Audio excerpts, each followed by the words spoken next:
Bonjour à tous et à toutes. Aujourd'hui, je voudrais vous parler d'un thème qui s'appelle cesser la lutte. On vit quand même des périodes particulières où on a l'occasion en fait de pouvoir régler beaucoup de choses. Et c'est vrai que c'est le moment où en fait on a vraiment notre âme nous amène beaucoup de situations. Parfois pour certains pensaient que c'était réglé.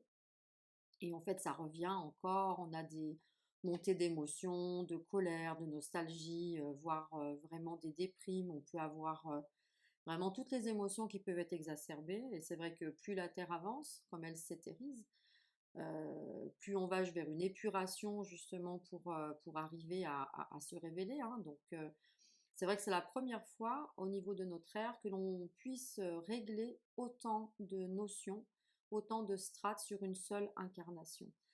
Et c'est vrai que c'est des périodes que l'on croit pas simples, et pour autant c'est vraiment une chance d'être incarné en fait dans cette période-là.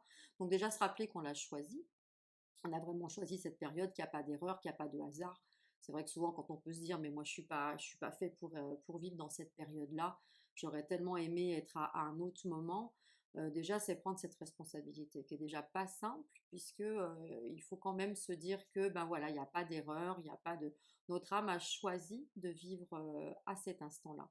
Alors avec la notion de cesser la lutte, il faut savoir qu'il y a plusieurs liens qui sont associés.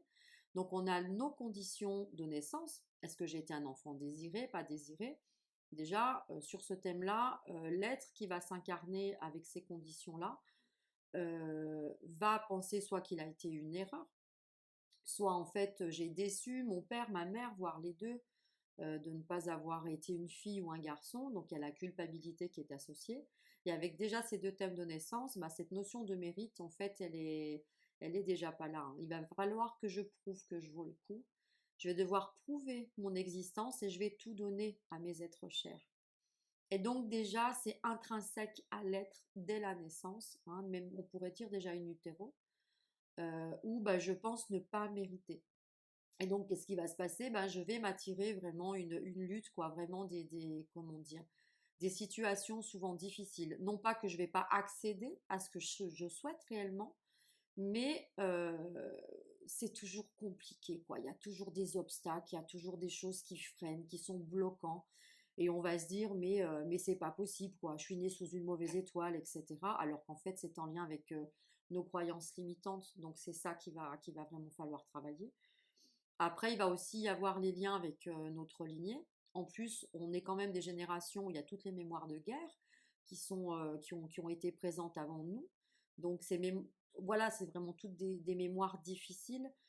Et donc, nos parents ont énormément travaillé. C'est vrai qu'il y a cette notion de pour mériter, il faut travailler plus. Mais je dirais qu'il y a vraiment une notion d'esclavage. En fait, on travaille énormément pour mériter finalement quelque chose. Si je mérite, c'est parce que j'ai vraiment travaillé, quoi. Ça a été grâce à la sueur de mon front.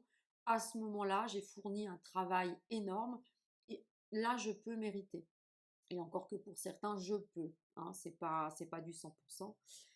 Il y a aussi bah, le lien avec les religions, quoi. Donc on voit les générations, s'il y en a qui peuvent penser à leurs grands-parents, qui préféraient même pas vivre du bonheur, parce que si je vis ça de bonheur, je vais devoir payer énormément, en tout cas en malheur derrière. Donc c'est vraiment, bah, je préfère rien vivre du tout parce qu'au moins je vais pas souffrir. Donc voilà, bon là c'est beaucoup pour les catholiques, mais c'est aussi pour d'autres religions. Donc il y a tous ces paramètres comment dire, à prendre en compte. Et c'est vrai que tout ça, bah, c'est important de comprendre que simplement le fait d'être né, j'ai de la valeur sans avoir rien à prouver. En fait, c'est ça, et qu'il va falloir faire une introspection par rapport à ces conditions de naissance, quitter la fidélité au clan de nos parents. Donc là, bah, qu'est-ce qu'on va faire? C'est qu'on va garder tout ce qui, les bons moments, l'amour qu'on se porte, on va garder le beau, mais par contre, au niveau de toutes ces croyances limitantes, de tout ce qui est bloquant, tout ce qui nous empêche de continuer notre route, à ce moment-là, ce qui sera important, c'est justement faire un état des lieux et qu'on va pouvoir ensuite, bah, qu'est-ce que je garde d'eux, mais qu'est-ce que je quitte au niveau de mon clan, au niveau de, mais c'est beaucoup, beaucoup quand même au niveau du travail et au fait de s'autoriser le bonheur. Parce que c'est vrai que quand on pose la question à tout le monde, est-ce que vous voulez être heureux? Je connais personne qui me répondrait non, mais que derrière, avec cette notion de mérite, hein, du coup, c'est quand même pas présent, quoi. Donc c'est vraiment cesser cette lutte, en tout cas, en lien avec nos croyances limitantes, hein, que ce qu'on appelle en essénien les formes pensées, nos blessures, c'est aussi ceux qui ont la blessure d'humiliation. Ils vont faire en sorte de se brimer au niveau de leur liberté. Donc, est-ce que j'ai la blessure d'humiliation en moi? Ensuite, c'est en lien avec mon père, avec ma mère. Donc là, c'est vrai que c'est vraiment, en tout cas, faire une introspection par rapport à ma thématique de vie. Et ensuite, derrière, il va y avoir, comment dire, toutes mes conditions de naissance qui vont être associées. Donc, c'est déjà se dire, voilà, moi, je corresponds à quel type de comportement en lien avec ma naissance, en lien avec ma lignée, en lien avec les religions, cette notion de mérite ou pas mérité, qui sera important à ce moment-là, quand on a fait un état des lieux, quand on voit vraiment bah, les directions, les automatismes en fait qu'on a prises, les automatismes qu'on a pris de manière consciente ou non. Là, on devra aller faire cette démarche au niveau de notre enfant intérieur. C'est notre enfant intérieur blessé qui croit en fait que je dois lutter pour vivre, que je ne mérite pas, que je dois subir en fait les masques de mes blessures entre le rejet, l'abandon, l'humiliation, la trahison, l'injustice.